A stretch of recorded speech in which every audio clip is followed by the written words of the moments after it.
Can't live with them, can't live without them. This pretty much sums up Donald Trump's relationship with mainstream media, which has been fraught since his first term as US president. But even by those standards, his latest anti-media obsession stands out now that he is the president-elect. Trump wants to shake up the White House briefing room. That's what his son, Donald Trump Jr., has declared. That is Trump's eldest son. And like most white men with half an opinion, he has a podcast where, true to his name, Trump Jr. has triggered listeners. He claims that Trump wants to ban mainstream media from the White House press briefing room. They want to ban journalists and replace them with podcasters instead. So goodbye reporters, hello sympathetic influencers. After all, they helped him while much of the US mainstream media betrayed Donald Trump. They knew that Joe Biden was unfit to run again, but they played blind until the very end.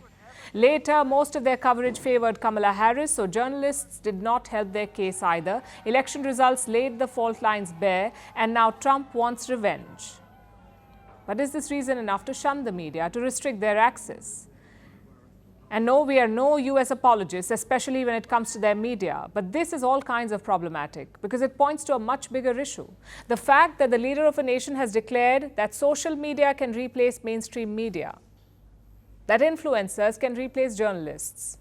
With each passing day, fewer Americans are trusting mainstream news anyway. In 1976, trust in media stood at 72%. Today, it is 31%.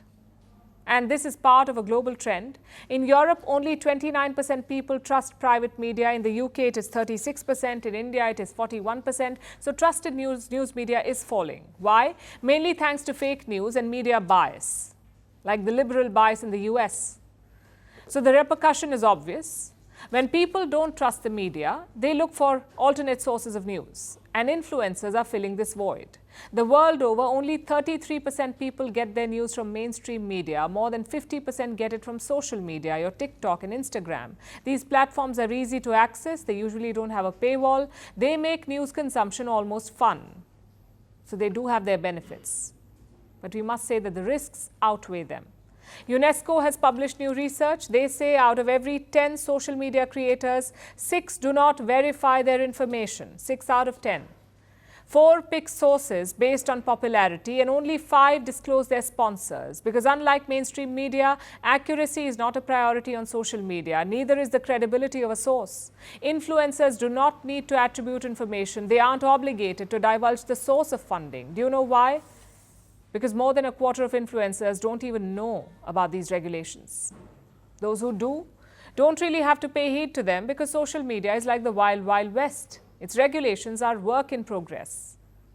So Donald Trump can be the new cowboy in town, but he should know that this helps no one. Yes, mainstream media has a lot to work on. Yes, the system is flawed.